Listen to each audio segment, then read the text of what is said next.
స్త్రీ ముసుగు వేసుకొని సంఘాన్ని గౌరవించాలి. స్త్రీ ముసుగు వేసుకొని దేవునికి ప్రార్థించాలి. నేను చూసి అందరూ ప్రవర్తనను మార్చుకోవాలి.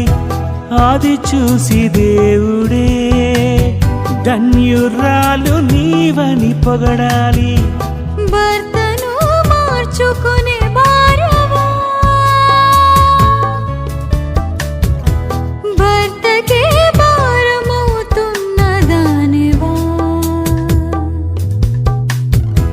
భర్తను మార్చుకునే భార్యవా, వేషమే వేసుకునే వేషధారివా. నీ శిరస్సునే నీవు యజమాని అని పిలువు. లోబడుటలో నీవు ఆదర్శివై నిలువు.